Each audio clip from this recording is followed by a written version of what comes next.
বিসমিল্লাহির রহমানির রহিম। শুনতে পাচ্ছেন আমাকে ভাই? সম্মানিত সভাপতি, সম্মানিত আমিরে জামাত এবং উপস্থিত নেতৃবৃন্দ, আসসালামু আলাইকুম রহমতুল্লাহ বরকাতুহ।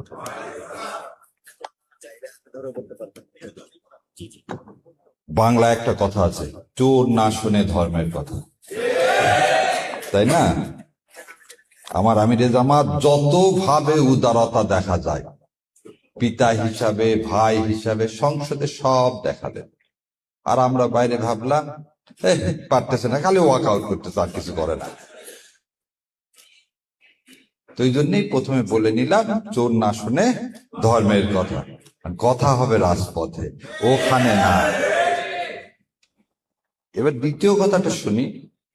জামাত ইসলাম যেটা 12 বছর আগে বোঝে, সারা বাংলাদেশের মানুষ বোঝে সেটা 12 বছর পর।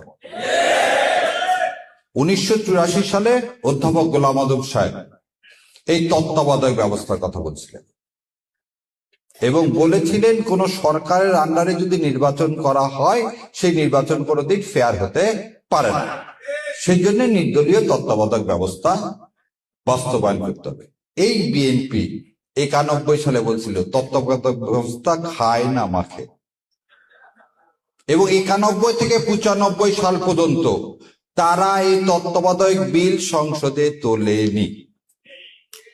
যখন আবার মায়ের লাগালেন, বলে না দুষ্টের দমন, তো দুষ্ট যে তাকে তো দমন করতে হয়, সেই জন্য যখন আন্দোলন করা হলো তখন রাতের আধারে তারা তখন তত্ত্বাবধায়ক সরকার ব্যবস্থা ওই বিল এনে বাস্তবায়ন করে ভোটে হেরে গেলেন।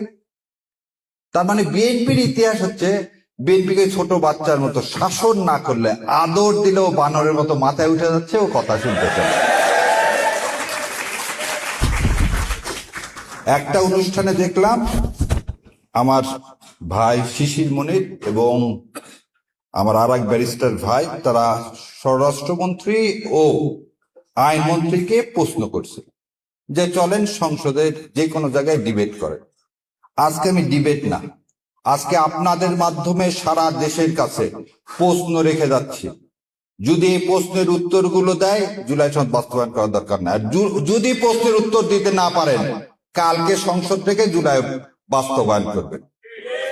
চলেন 1 নম্বর বলি।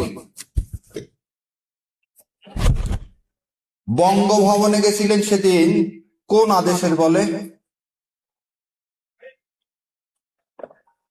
এই সংবিধানের কোথায় আছে সেনাপ্রধান ডাকলে আপনাকে বঙ্গভবনে যেতে হবে?